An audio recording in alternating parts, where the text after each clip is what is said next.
welcome to Do the Right Thing, your weekly writing prompt podcast. I'm Alexandra.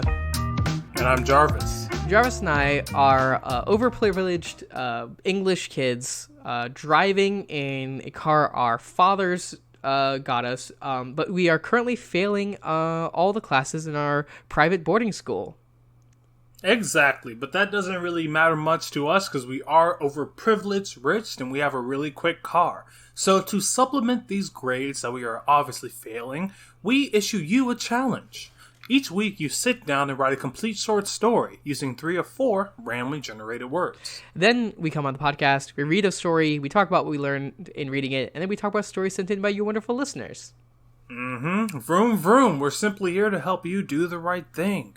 A Doof Media production. Yeah, so the story this week that we're reading has some rich boys in it, which is why we're that was why the intro was that. But I'm looking forward to talking about how like weird like old stories were, and I don't understand why they wrote them this way, which is just so strange. But and it's also really odd how in a lot of old stories, they don't like.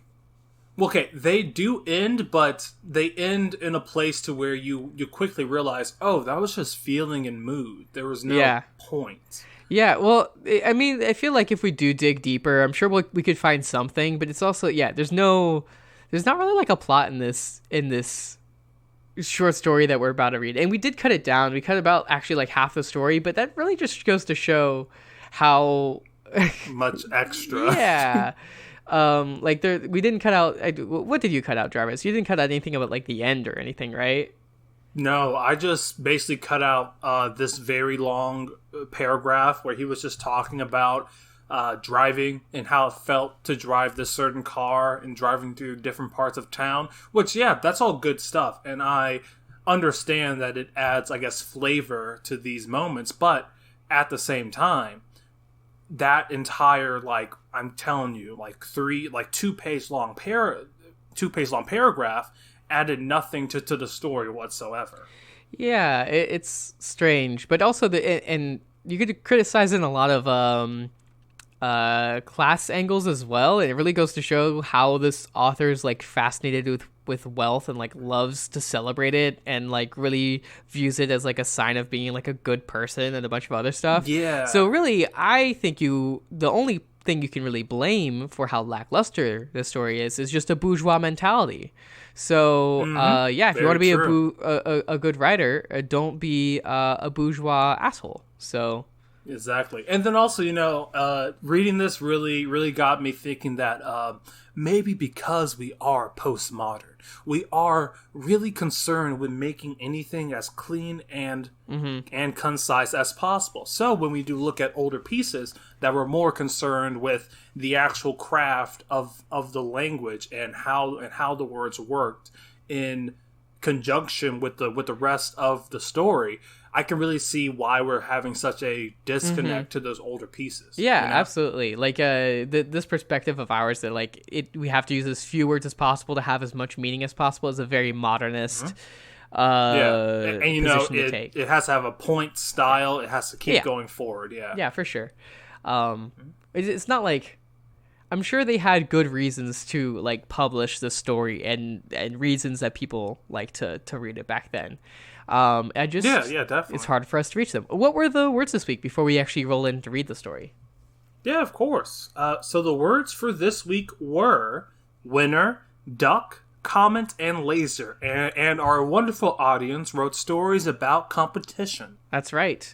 And this story takes place after a race, so we thought that it fit well enough. In fact, that's the name of it, right? Yeah, it's literally called After a Race, and it's by James Joyce. So James Joyce is he's famous for writing one particular book, although I'm sure real literature people with a lot of knowledge of literature would probably be mad at me for not knowing other things, but he wrote Ulysses, which is like a modern retelling of the Odyssey, as Ulysses is basically a different translation of the name Odysseus.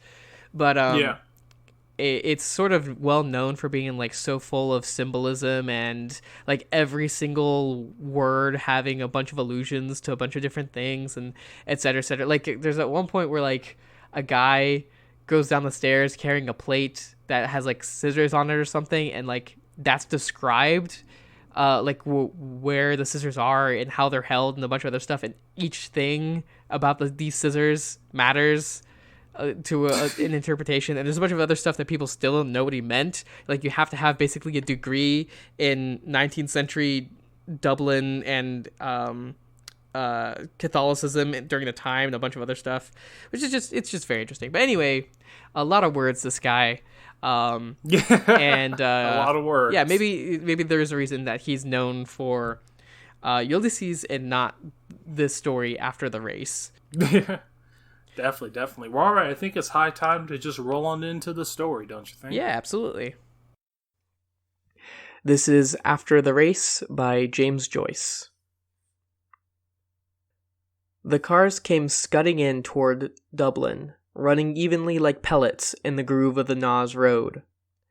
At the crest of the hill at Inchicore, sightseers had gathered in clumps to watch the cars careering homeward, and through this channel of poverty and inaction, the continent sped its wealth and industry. Now and again the clumps of people raised the cheer of the gratefully oppressed. Their sympathy, however, was for the blue cars, the cars of their friends, the French. The French, moreover, were virtual victors. Their team had finished solidly. They had placed second and third, and the driver of the winning German car was reported a Belgian. Each blue car, therefore, received a double measure of welcome as it topped the crest of the hill, and each cheer of welcome was acknowledged with smiles and nods by those in the car. In one of these trimly built cars was a party of 4 young men whose spirits seemed to be at present well above the level of successful Gallicism. In fact, these 4 young men were almost hilarious.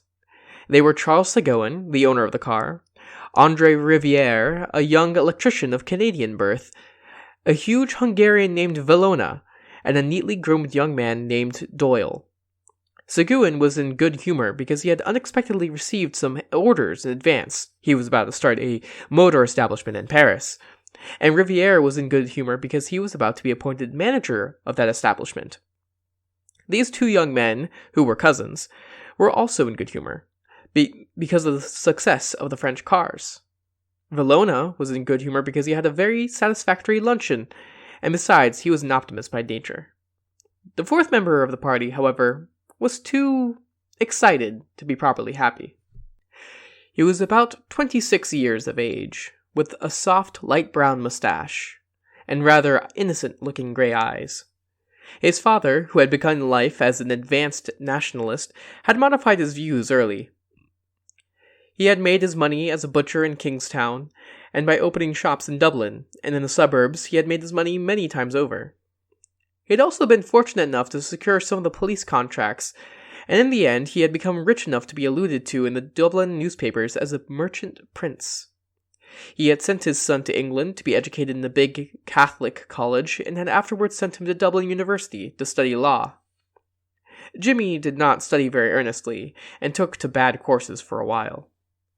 He had money, and he was popular, and he divided his time curiously between musical and motoring circles.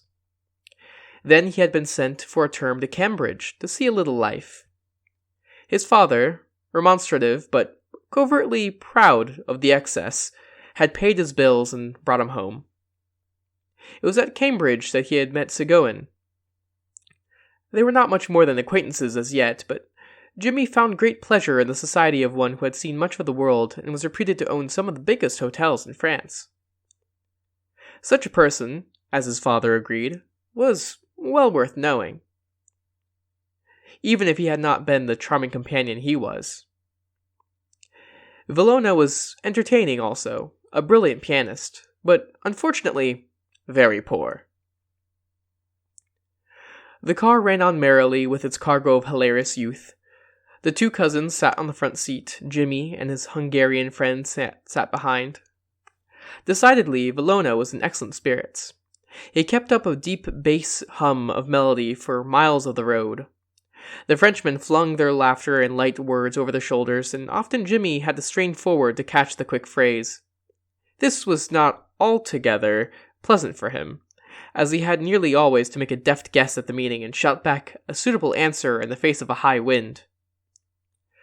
Besides, Villona's humming would confuse anybody, the noise of the car, too. Rapid motion through space elates one. So does notoriety. So does the possession of money. These were 3 good reasons for Jimmy's excitement. He had been seen by many of his friends that day in the company of these Continentals.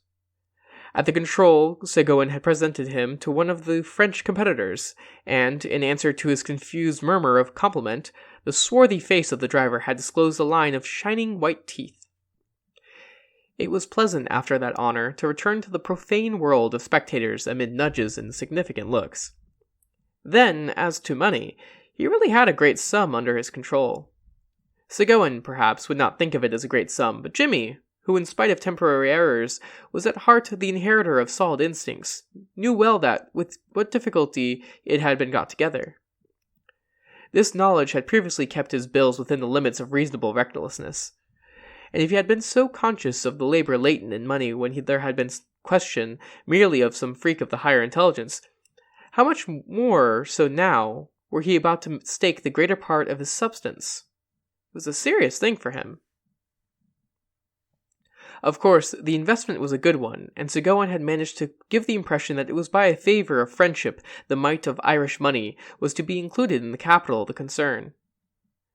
Jimmy had a respect for his father's shrewdness in business matters, and in this case it had been his father who had first suggested the investment. Money to be had in the motor business. Pots of money. Moreover, Seguin had the unmistakable air of wealth. Jimmy set out to translate into day's work that lordly car in which he sat. How smoothly it ran! In what style they had come careering along the country roads! The journey laid a magical finger on the genuine pulse of life and gallantry. The machinery of human nerves strove to answer the bounding courses of the swift blue animal. In Jimmy's house this dinner had been pronounced an occasion. A certain pride mingled with his parents' trepidation, a certain eagerness, also, to place fast and loose for the names of great foreign cities have at least this virtue. Jimmy, too, looked very well when he was dressed, and, as he stood in the hall giving a last equation to the bows of his dress tie, his father may have felt even commercially satisfied at having secured for his son qualities often unpurchasable. His father, therefore, was unusually friendly with Villona, and his manner expressed a real respect for foreign accomplishments. But this subtlety of his host was probably lost upon the Hungarian, who was beginning to have a sharp desire for his dinner. The dinner was excellent, exquisite. Seguin, Jimmy decided, had a very refined taste. The party was increased by a young Englishman named Ruth, whom Jimmy had seen with Seguin at Cambridge. The young men supped in a snug room lit by electric candle lamps. They talked volubly and with little reserve. Jimmy, whose imagination was kindling, conceived the lively youth of the Frenchman twined elegantly upon the firm framework of the Englishman's manner. A graceful image of his, he thought, and a just one. He admired the dexterity with which their host directed the conversation. The 5 young men had various tastes, and their tongues had been loosened. The room grew doubly hot, and Seguin's task grew harder each moment. There was even danger of personal spite. The alert host, at an opportunity, lifted his glass to humanity, and, when the toast had been drunk, he threw open a window significantly. That night the city wore the mask of a capital. The 5 young men strolled along Stephen's Green in a faint cloud of aromatic smoke. They talked loudly and gaily, and their cloaks dangled from their shoulders. The people made way for them. At the corner of Grafton Street, a short fat man was putting 2 handsome ladies on a car in charge of another fat man. The car drove off, and he caught sight of the party. "Andre! It's Farley!" A torrent of talk followed. Farley was an American. No one knew very well what that talk was about. Villona and Riviere were the noisiest, but all the men were excited. They got up on a car, squeezing themselves together amid much laughter. They drove by the crowd, blended now into soft colors, to a music of merry bells. They took the train at Westland Row, and in a few seconds, as it seemed to Jimmy, they were walking out of Kingstown Station.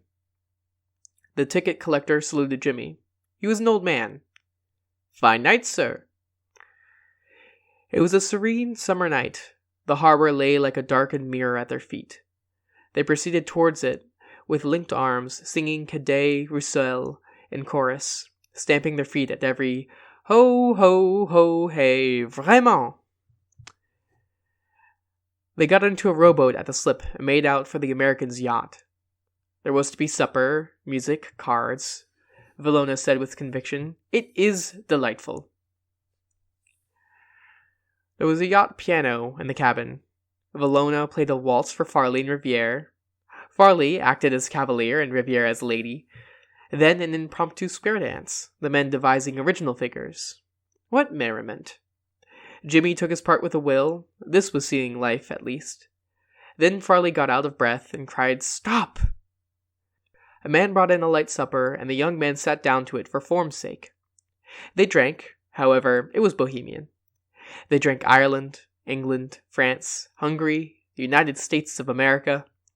Jimmy made a speech, a long speech, Villona saying, "Hear, hear," whenever there was a pause. There was a great clapping of hands when he sat down. It must have been a good speech. Farley clapped him on the back and laughed loudly. What jovial fellows! What good company they were! Cards, cards! The table was cleared. Villona returned quietly to his piano and played volontaires for them. The other men played game after game, flinging themselves boldly into the adventure. They drank to the health of the Queen of Hearts and of the Queen of Diamonds. Jimmy felt obscurely the lack of an audience. The wit was flashing. Play ran very high and paper began to pass. Jimmy did not know exactly who was winning, but he knew that he was losing. But it was his own fault, for he frequently mistook his cards, and the other men had to calculate his IOUs for him. They were devils of fellows, but he wished they would stop. It was getting late. Someone gave the toast of the yacht, the Belle of Newport, and then someone proposed one great game for a finish. The piano had stopped. Villona must have gone up on deck. It was a terrible game. They stopped just before it to drink for luck. Jimmy understood that the game lay between Ruth and Sigoan. What excitement! Jimmy was excited too. He would lose, of course. How much had he written away? The men rose to their feet to play the last tricks, talking and gesticulating. Ruth won. The cabin shook with the young men's cheering, and the cards were bundled together. They began then to gather in what they had won. Farley and Jimmy were the heaviest losers. He knew that he would regret it in the morning, but at present he was glad of the rest, glad of the dark stupor that would cover up his folly. He leaned his elbows on the table and rested his head between his hands, counting the beats of his temples. The cabin door opened, and he saw the Hungarian standing in a shaft of grey light. "Daybreak, gentlemen!"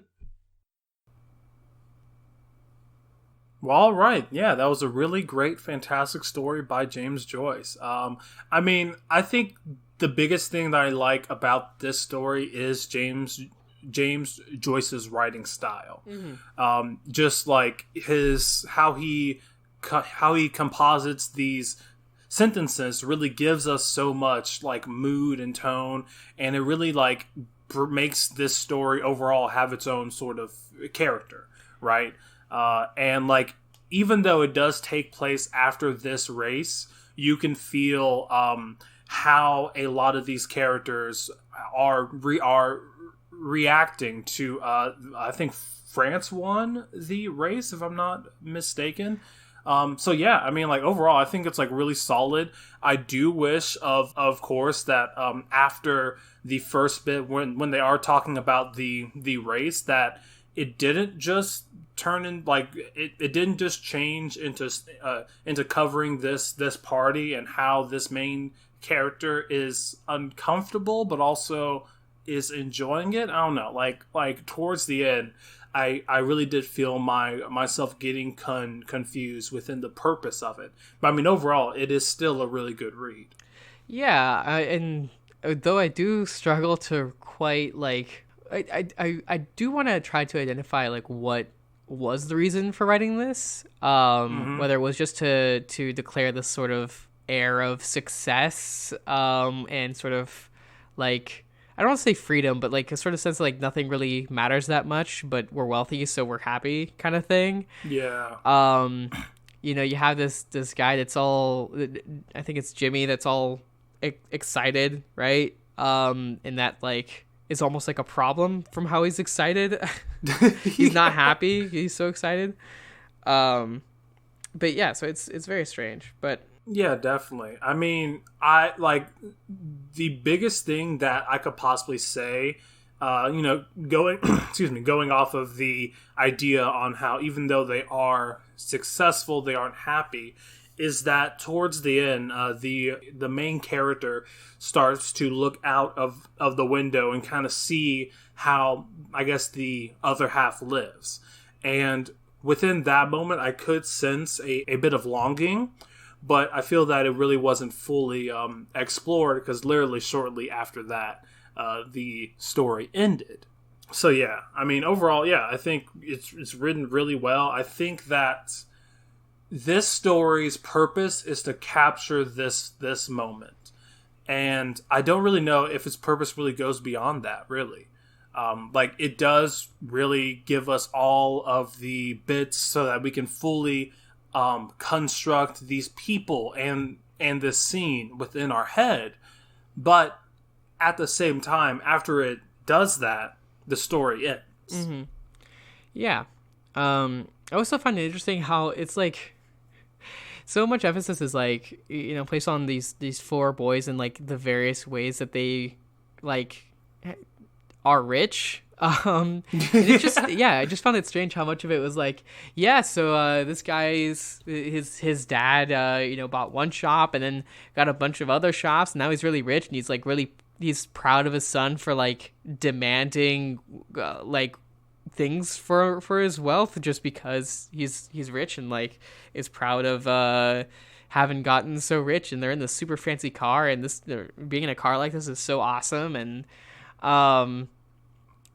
and just on and on. It's just so interesting. It almost feels like gratuitous in a way, just like just so much wealth and money, and this is all that you need. Like, I mean, if this was set in like 2020, these four guys would all be TikTokers in their like fucking TikTok house, having all of their fancy Lambos and still having like a great time. Yeah, it's basically just like a bunch of really, really, really rich college kids just like having some nights. Like, exactly. But it feels that all of the characters besides the main one lacks depth, but on purpose, if that makes sense.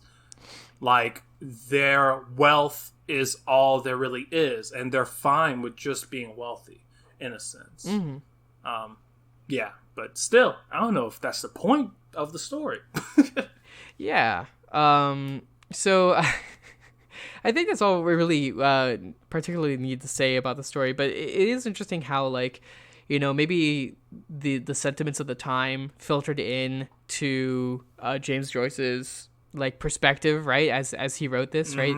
The various ways that we consider the world, the way that, like, especially during the time, although we definitely still have this mentality now, but apparently especially during the time, that everyone deserves the wealth that they have, right?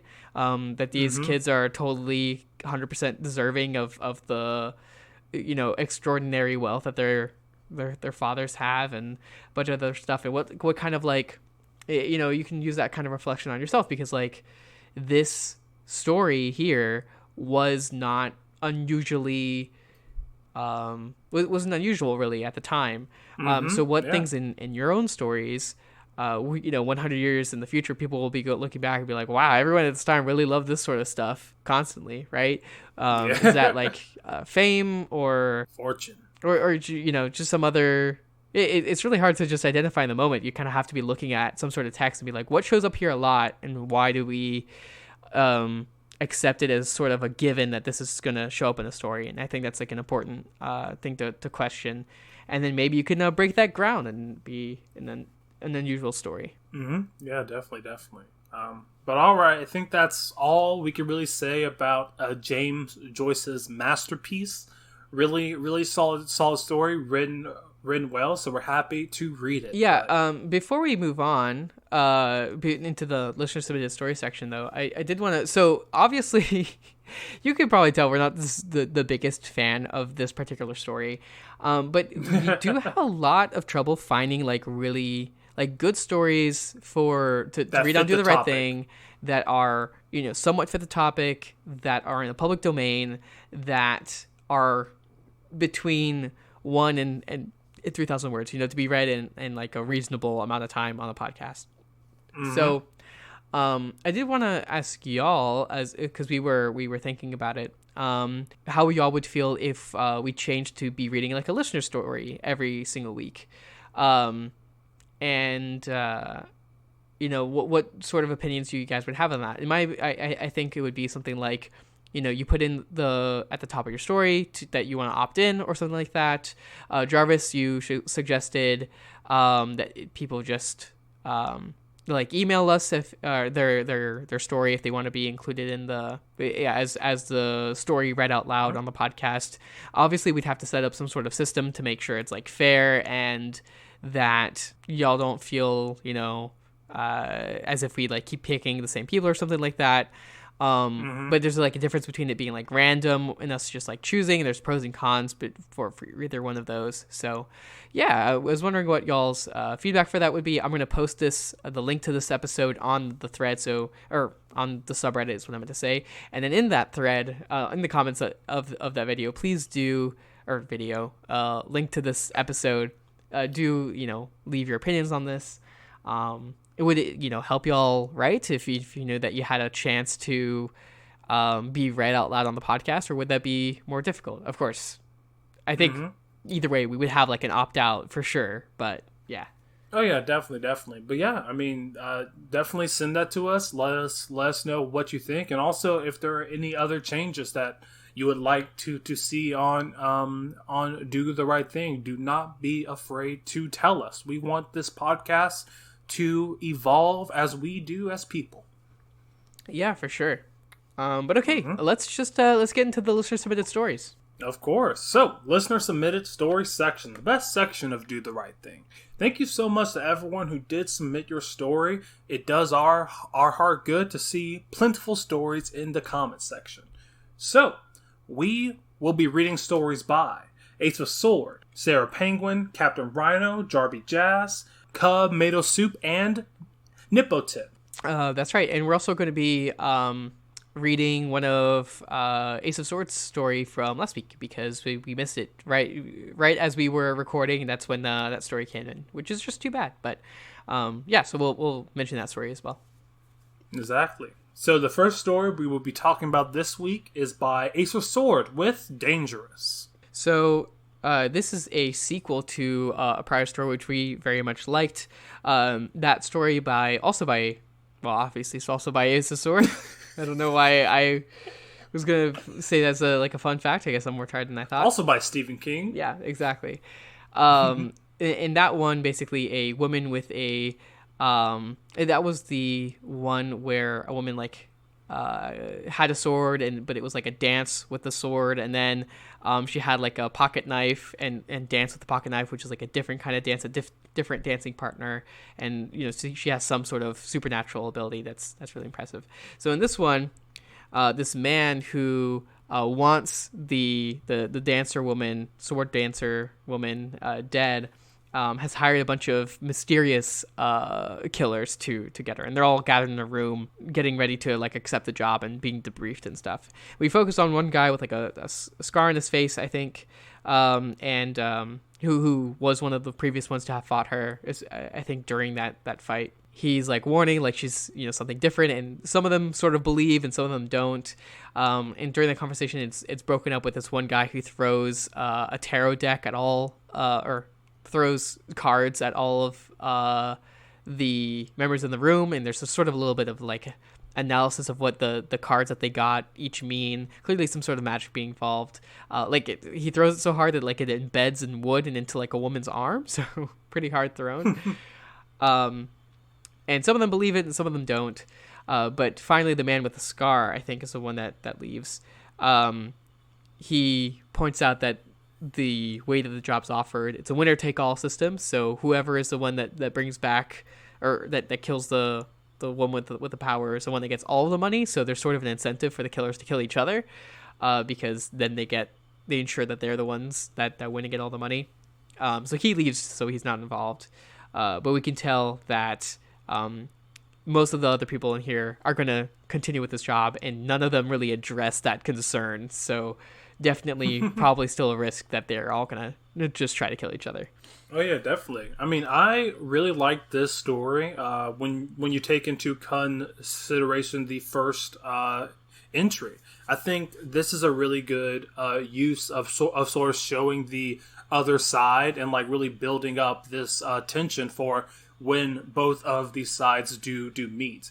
And I really do like the time that is taken to set up this room and these very strange characters, and really showing how, like, I guess, dangerous this power that the girl in the first one really did have. So overall, I just really like it. I think that this is just further leading us down this line, and I'm looking forward to seeing when these two forces clash. So overall, really great job. Yeah. Before we move on to another person's story, do you want to go over Ace of Swords' story from last week? Sure. All right, so the next story for this week, which is one that was featured last week, is by Ace of Sword with reservations. Yeah, so we'll just cover this one quickly, but yeah, Ace of Sword we want to get back to because you came in so close last week. But so this story opens up talking about a character named Nadia talking to another named Aiden, and Nadia has just released some enormous amount of emotional energy. It's presumed over the course of the story that it was some way like released physically, but that now that all of that emotion is sort of out of her body now, she feels so much emptier, but it's sort of in a good way. It's a relief, right? And they make a metaphor about it being like passing a kidney stone, right? You get so used to that immense pain that when it finally goes away, it feels really good. They sort of talk about how do people normally deal with this sort of thing? Do they just like live with it? Do they eventually just get over it? What does it mean to like let something go? And that they find most of the other advice of just like living with it until it goes away, basically, is that it's like telling a depressed person just to be happy or just deal with it, and that's not very constructive. Although we don't really know exactly how Nadia, processed this. Presumably when she leaves, there's some gore on the floor of this motel room, and they're going to have to burn it down, basically. So it can't have been too good. But that's something that we kind of have to just imagine, I suppose. And we're just really examining the fact that she does feel better after releasing herself of what is presumably hate. Yeah, definitely. So I think the strongest part about this story is the dialogue. You really get a strong sense of Aiden and this other character. And the back and forth really lets you understand this situation really well. I love the usage of metaphor within this dialogue to sort of get us closer to the deeper meaning of this situation. And really, I think overall it really is saying a lot about what a mass release of this emotion can really do for you, and that there are positives and there are of course negatives. So I mean, overall, I just think this is a really strongly written story, and I'm kind of looking forward to seeing if Ace of Sword decides to make a second version of this story and sort of further this story. So overall, great job. Yeah. What is the next story on the docket? So the next story is by Sarah Penguin with Winner Takes All. Two women who, one is a princess and another one is a countess, and we're in the countess's perspective, I think, are facing each other, swords in hands, wearing dresses but barefoot on grass. And we very quickly understand that they're about to duel each other, and not necessarily even in a way that is extremely careful. Like, they're not wearing any armor or anything, and these are real swords that could actually cut each other. But they do a little banter of each other, and then they get into the fight, crossing swords, with the princess trying to make the countess yield. The princess cuts the countess in the arm, scoring one victory, and then they go again. And the countess tries to overtake things, and she sees that she's like losing and goes a little bit desperate, and so just like tackles the princess and loses the swords and tries to pin her down, but still loses, probably in part because she was cut, but probably also because she might have wanted to lose. And the princess claims her second victory, 2 out of 3, and they talk about what the prize of the fight would have been, and the princess chooses the countess, and it's a pretty like intense, like a very intense flirting between these two noble women, but we can tell that the countess is probably not too upset about losing, but she basically like eggs the princess on to basically up the ante even more. Just because they enjoy flirting in this way. Yeah, definitely. So I really do enjoy this story. I think the action is handled really well, and I do like this sort of, as you said, kind of flirty, but lighter air about the story for most of it. Even though when I think Countess got cut, I was like, oh, this could be actually quite serious. But yeah, I mean, the dialogue within this does a fantastic job at really setting up both of these characters in how they are similar but also obviously different. And yeah, I mean, overall this is a really well written story that I think is very clean and concise. There is nothing within this story that seems overbearing or really does take me away from this moment. We stay in this duel for the whole story. And that just adds to the sort of lighter tone at the very end, which I really did like. So, great job. Yeah. If I'm going to give advice, it's basically... so this is, mostly about flirtations. It's a little bit like horny, right? There's a bit of those undertones. But I would say for most like, flirtatious romances, unless if they're already, kind of doing... Unless that they're already like dating and very much like know and act out their attraction for each other, I think there probably would be more. I think the story would benefit from like hiding it a little bit more, or putting it behind and making it more subtle, right? And more like implications and outright stating things, right? Stating what they're gonna do each other, claiming each other as a prize, right? Leaving that as like a maybe, or implying that, or leaving that as like the one big sort of reveal, that sort of thing, I think would sort of up a lot of the feelings we have, especially in like mirroring the feelings of the characters. And the other thing of just like what was the setup for this duel, but that's not so important. That's just like information. But I think the story, especially if you hide some of their flirtations behind that subtlety and implication and things like that, I think it would really up the feelings that the story brings out. But that said, I definitely did really enjoy it. Definitely. Well, all right. Up next is by Captain Rhino with The Bitter Taste of Defeat. Yeah, so this story is really good and like really put together. And so you start off with a bunch of people together sitting at a table, and someone walks in wearing a ton of medals. His name is Gavin, and he's so like obnoxious about like constantly being the winner in these competitions and being the best at it. And everyone else is sort of talking about what they're going to do with, now that there's a second place prize and they can actually like, and Gavin's like, oh yeah, now that y'all have something to actually try to win, right? What are y'all going to do with it? And they ask him the same thing, implying that, yeah, this time you're going to lose, Gavin. Sal is like the one that's like, okay, I'm going to be the one to win. It's going to be me. I'm going to actually win, and Gavin's going to get the second place prize, so $1,000. And then finally we get a reveal of what the contest is. It's a hot dog eating contest, which is just a fun little twist. The thing that Sal wanted to win was or wanted to use the money for was to get a trip to Tahiti with all of their family.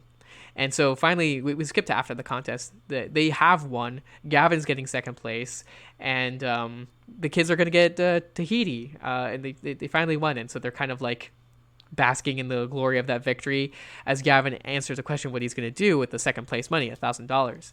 And Gavin gets his revenge and says, I'm going to donate all $1,000 to charity, really making the winner seem like an absolute asshole by not donating his tons of wealth now, instead going to Tahiti instead of donating it. But Gavin didn't even need the prize money.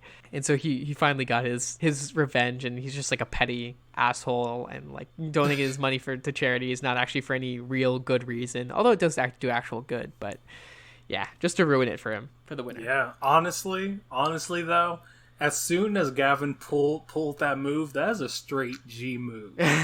I mean, it's the antithesis of sportsmanship, but based off of this character that is being set up, it completely fits. And I love it. I like really do. Even though he did lose, he made it to where he's still the good guy. So I mean, overall, this story does a fantastic job of setting up intention for these characters. I mean, we know why Sal wants to win, why he needs this money, and we do sympathize with him. And I mean, as soon as Gavin does show up, we are pulling for Sal even more, because we don't want the asshole with all of the medals to win. See that happen was a really great feeling that was stripped from us based off of what Gavin did. So I mean, overall, this story is really solid, really tight, and it knows exactly where it wants to take us. This is very intentional. I just really love it for that. It's a very solid story that's written fantastically. So great job, Captain Rhino. Yeah, absolutely. Well, all right. Up next is by Jarby Jazz with Untitled Duck Race. So this is a fun, humorous story. We have this person, and it's told in this first person. That's just basically dialogue and thoughts that are very like as if it's talking to the audience. Is about to go do a race when they see a duck at the starting line with like a bib with its number and everything, so really like as if it's a runner, and starts talking to someone else about it, but the other racer basically treats the narrator as if they're racist for thinking that a duck shouldn't be at a race, and for thinking this is unusual at all, and acknowledging it. It just the entire story is just about the humor of that sort of mix-up of seeing something ridiculous and then feeling like an asshole for pointing out what is ridiculous to them. But it finishes with talking about how, yes, they're very distracted by this, but they're going to do their best and call their mom and talk about how crazy this is, because their mom will understand. Although I don't know. I think I could predict that like the duck's gonna win the race. I'm pretty sure. At the very least, this person's gonna lose because of the duck for sure, and that maybe their mom will add to the humor and not understand at all. Yeah. I mean, this story is hilarious. It is such a strange situation, but I really do love how sort of straight the main character is playing this, and the back and forth dialogue between this main character and this other guy is just really well written. It is comedy gold. I love how the other guy is just so serious about, yeah, it's a duck that wants to a race. I mean, ducks are people too. And yeah, I just really love how much he is really playing into this, but also seeing how much it is grinding on the main character.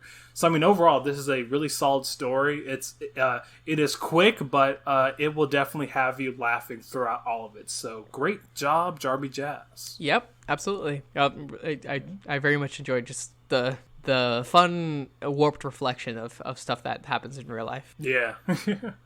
Well, all right. Up next is by Tomato Soup with Zwip. So that onomatopoeia is also, I think, the first line of the story, which this is a very ridiculous story, and I enjoyed it a lot of just how off the walls it is. So there's these lasers shooting around everywhere, all these contestants, I think in a big circle, or at least all together in some area, as these lasers are falling around, and they have to like listen to what sound the lasers are to decide if they have to dodge or stay still. And then whenever someone else gets hit by a laser, they have an opportunity to make a quip, which are then given points by these judges that all have different personalities. So we start off with someone getting shot with a laser in the eyes and being blinded, and the main character, Barrow, going, "Looks like the laser caught her eyes," as in like caught her eyes. And then there's a fun interaction with that with the judges. But then Sarah, another contestant, starts picking up the pickup lines too, and delivering ones that Barrow does not like, but does still get points. Someone gets cut in half, and she says, "Thanks for the halftime show." And they continue on, and we expand a little bit on what this ridiculous game show is, with like probably aliens and just eldritch monstrosities that are also really into like game shows are. And the narrow of this battle royale, because of course it's a battle royale, narrows further and further. They get into Sarah and Barrow are right next to each other, and to throw off her game, Sarah like touches Barrow on a leg. Barrow, in her anger at Sarah, looks down and sees that Sarah has done like the OK sign, and everyone knows that if someone makes you look at the OK sign below the belt, they got you. And so Barrow's infuriated, but the contest luckily ends. I think the implication that Barrow would have died if it didn't end in a tie, but we all know who the real winner was right at the end there. And it's just ridiculous. I'm pretty sure all those other people died in horrific ways. Yeah, it's great. Yeah. So yeah, I just really dug this story. I mean, it feels like a mixture of the Running Man. It feels like a mixture of any battle royale, but it also has a very fun personality to it. Like, I love how one of the judges didn't get the joke at first, so they didn't give one of them points until later when they did finally get it. And I do love how, even though there are these horrific things happening, they are still making these quips that just adds to like the feeling of this like blood sport. So I mean, overall, I just think that the concept for this is so strong, and that these characters only add to that concept, and also really like bring us in and want to know more about how this game works. Like, what's the like end goal? So yeah, I mean, this story just really grabs you and makes you want to know more. Yeah, it made me laugh. Well, all right, our final story for this week is by Nipotin with Interlude 2. So this is another one of Nipotin's short vignettes that are also poetic. This one sort of sets up like I think a mystery. Genie monks, Genie being his nickname, talks to Chuck the Duck Whitman, I think inside a club or outside a club, and they talk to I think you're right. Talk to each other about how there was a hell of a show. And I think there's sort of an implication that Chuck the Duck Whitman is jealous of Genie monks, which it's just really fun to repeat their names. But they shake hands. Then there's a sort of implication that Genie was murdered, or at least was dead very, very soon after this conversation. Sort of an implication that maybe out of jealousy, Chuck the Duck Whitman killed Genie. And we want to, it sets up this little mystery in this little vignette. And of course, it just feels very poetic, and it's in italics, of course. So that does add to the ambiance in some ways. But yeah, I liked it. It's intriguing. Definitely. Ducky definitely killed him. I am saying it right now. But yeah, I mean, I just really like how in such a short space, you are able to give us so much. You're able to sort of establish this seemingly rivalry You know, you were able to sort of give us a reason as to why Ducky might do it, even though there are 1,000 reasons why Gene could have died that didn't have to do anything with Ducky. So, I mean, overall, within this really short piece, we are able to get a fantastic scene, really solid characters, and the beginning of a mystery. So this story is doing a lot, and I really love it for that. So great job. Yeah. Well, thank you to everyone who wrote this week.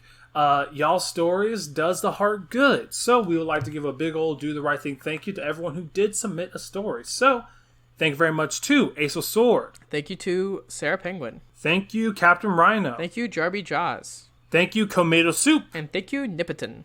All right, and we would like to give a big old do the right thing thank you to everyone who left 2 or more comments.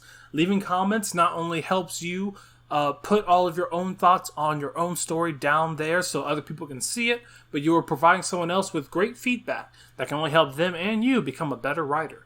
So, thank you very much to Ace of Sword, Jarby Jazz, Captain Rhino, Tomato Soup, and Nipotin. Thank you so much for leaving comments. Yeah, it's always nice to see some interaction going on in the comments and people reflecting on their own stories and reacting to others. It's really, really nice. So we appreciate every single time we see one. If you want to be like all of these wonderful writers and submit your story to Do the Right Thing, you can do that by going to /r/Do the Right Thing on Reddit. All you have to do is sit down for 30 minutes and write a complete short story using 3 or 4 words from that week. If you want to see the words as soon as they come out, the best way to do that would be to go to Twitter at RightThingCast, where we send all the notifications. It's also where you would have found out that this episode's a day late. So that's the best place to go. And go ahead and hit that bell. Get the notifications. We don't tweet that much. It's not going to be annoying. It's just once a week to tell you, do the right thing and get your prompt in, and everything. So I think it's a good idea. Of course, you can also join us on the Discord or send us an email at our email address, rightthingcast@gmail.com. But our Discord is now open to everyone, so that's doofmedia.com/Discord to get an invite. Go ahead and invite your friends and tell them to start doing the right thing. And then maybe you can egg each other on and stuff. So a lot of options to get to talk to us, interact with us, and things like that. And if you want to support us and everything else happening in Doof Media, you can do that by donating to the Doof Media Patreon. Donating $10 or more per month can give you access to exclusive bonus content, including the most recent Doof Over. That's right. We also, of course, have our Doof and Chills going on every month, and we have a ton of ways to participate in the community. Obviously, if you're already writing for Do the Right Thing, you're already participating a bit, but maybe you haven't considered voting in the March Madness contest. Or contest? Is that the right word for that? March Madness poll? Tournament? Of where we're choosing the best movie that the Doofcast has covered over the course of the year. I'm not sure if that's entirely over, but if it isn't, it's probably very, very close. Speaking of, the Doofcast just selected the new Deconstructing Directors series. So I'm excited to... I can't remember if that's been announced yet, or if I think they revealed it in the most recent Doofcast episode. So if you haven't already listened to that, go ahead and listen to it. I mean, it's about Godzilla versus Kong. So if you're not afraid for spoilers for a movie where giant monsters punch each other, sorry, that might have been spoilers. Maybe they don't punch each other. What? Maybe they just kick each other. Who knows? Anyway. They definitely punch each other. Well, I don't know. Maybe they just bite each other. How's that a spoiler? You don't know.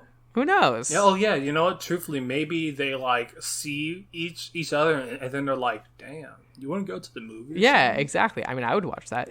Maybe they just shoot fire breath at each other, or maybe Kong develops a new superpower and he gets like Iron Man laser hands. You don't know. Ooh. So yeah, well, I mean, if you've seen the classic movies, you know that King Kong has lightning powers. That's true. He does, which is very strange, but he does.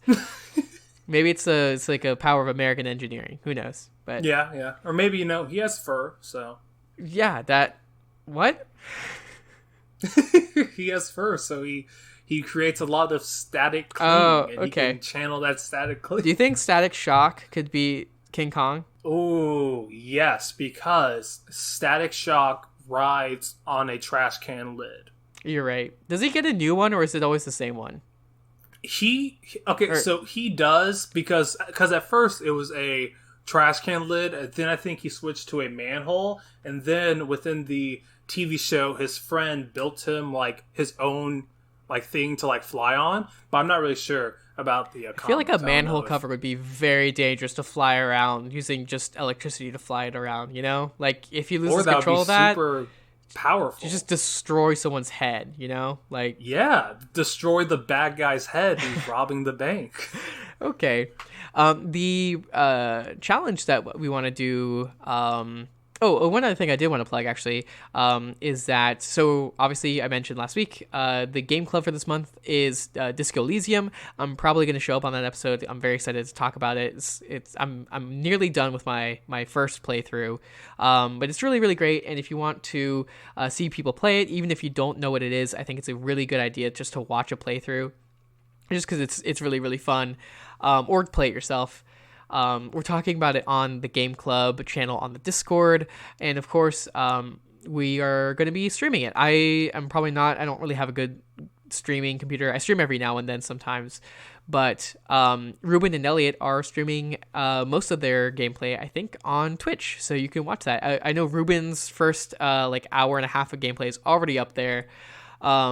Recorded like last night, and we usually have like a schedule on the calendar for Twitch streaming, so you can tune in at whenever it comes on. So I think it's definitely worth watching. The first hour of the game especially, it's really, really fun to see what people's reactions are, and I was very much enjoying Ruben's. So the cool. To get into the prompt for next week, the challenge that I chose was time period, right?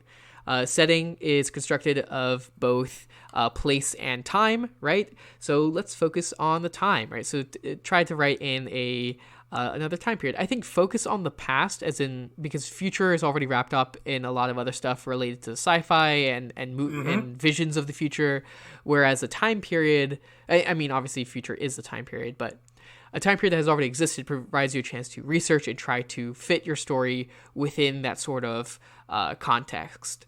So, to write a story that emphasizes that research and looking into and exploration of a time period in the past. Definitely. And the words that are going to foster these fantastic stories are fold, exempt, writer, and formal.